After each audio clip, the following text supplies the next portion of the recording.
ರಾಜಕಾರಣಿ ಅಂದ್ರೆ ರಾಜಕಾರಣಿ ಅಷ್ಟೇ, ಅದರಲ್ಲಿ ವಿಭಿನ್ನ ರಾಜಕಾರಣಿ ಅಂತ ಇಲ್ವೇ ಇಲ್ವಾ? ಒಬ್ಬ ರಾಜಕಾರಣಿ ಇತರರಿಗಿಂತ ಭಿನ್ನ, ಜನಪರ, ವೈಜ್ಞಾನಿಕ, ವೈಚಾರಿಕ ಚಿಂತನೆ ಇರೋನು ಎಂದು ಜನ ಭಾವಿಸಿಕೊಳ್ಳುತ್ತಿರುವಾಗಲೇ ಆ ರಾಜಕಾರಣಿ ಹಾಗೇನಿಲ್ಲ, ನಾನು ಇತರ ರಾಜಕಾರಣಿಗಳ ಹಾಗೆ ಎಂದು ಘಂಟಾಘೋಷವಾಗಿ ಸಾರುವ ಏನಾದ್ರೊಂದು ಕೆಲಸ ಮಾಡಿಬಿಡ್ತಾನೆ. ಈಗ ಸೋಷಿಯಲ್ ಮೀಡಿಯಾದಲ್ಲಿ ಟ್ರೆಂಡ್ ಆಗ್ತಿರುವ ತಮಿಳುನಾಡಿನ ಹೊಸ ಸಿಎಂ ವಿಜಯ್ ಕೂಡ ಅಂತಹದ್ದೇ ಕೆಲಸವೊಂದನ್ನ ಮಾಡಿದ್ದಾರೆ. ತಮ್ಮ ಖಾಸಗಿ ಜ್ಯೋತಿಷಿಯನ್ನ ಅವರು ಸರ್ಕಾರದ ಪ್ರಮುಖ ಹುದ್ದೆಗೆ ನೇಮಿಸಿ ಆದೇಶ ಹೊರಡಿಸಿದ್ದಾರೆ. ಟಿವಿಕೆ ಮುಖ್ಯಸ್ಥ ವಿಜಯ್ ಅವರು ತಮಿಳುನಾಡು ಮುಖ್ಯಮಂತ್ರಿಯಾಗಿ ತನ್ನ ಪ್ರಮಾಣ ವಚನ ಸ್ವೀಕಾರ ಸಮಾರಂಭವನ್ನ ಮೊದಲು ಮೇ 10ರಂದು ಅಪರಾಹ್ನ 3:45ಕ್ಕೆ ನಿಗದಿಗೊಳಿಸಿದ್ದರು. ಆದರೆ ನಂತರ ತನ್ನ ಖಾಸಗಿ ಜ್ಯೋತಿಷಿ ರಾಧನ್ ಪಂಡಿತ ವೆಟ್ರಿವೇಲ್ ಅವರು ಶುಭ ಮುಹೂರ್ತವನ್ನ ಸೂಚಿಸಿದ ಬಳಿಕ ಅದನ್ನ ಬೆಳಿಗ್ಗೆ 10 ಗಂಟೆಗೆ ಹಿಂದೂಡಿದ್ದರು. ವಿಜಯ್ ಪಯಣದುದ್ದಕ್ಕೂ ಪ್ರತಿ ಹೆಜ್ಜೆಯಲ್ಲಿಯೂ ವೆಟ್ರಿವೇಲ್ ಮಾರ್ಗದರ್ಶನ ನೀಡುತ್ತಿದ್ದಾರೆ ಎನ್ನಲಾಗಿದೆ. ಈಗ ವಿಜಯ್ ಮುಖ್ಯಮಂತ್ರಿಯಾಗಿ ಅಧಿಕಾರ ಸ್ವೀಕರಿಸಿದ ಬೆನ್ನಿಗೆ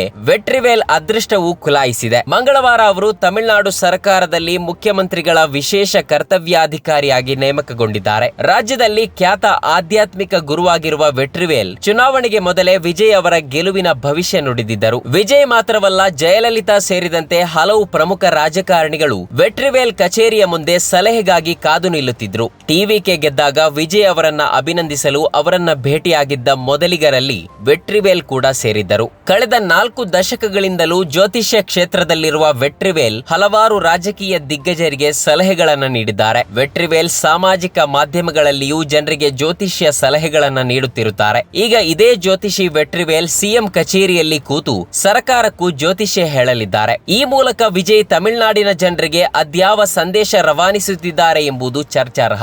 ಜನಾದೇಶ ಪಡೆದು ಸಿಎಂ ಆಗಿರುವ ವಿಜಯ್ ಈ ಜ್ಯೋತಿಷಿ ಸಲಹೆ ಮೇರೆಗೆ ಏನೇನು ನಿರ್ಧಾರ ತೆಗೆದುಕೊಳ್ತಾರೆ ಎಂದು ಕಾದ್ ನೋಡ್ಬೇಕಷ್ಟೇ. ಅದು ತಮಿಳುನಾಡಿನ ಜನರ ಪರವಾದ ನಿರ್ಧಾರಗಳಾಗಿದ್ದರೆ ಸಾಕು.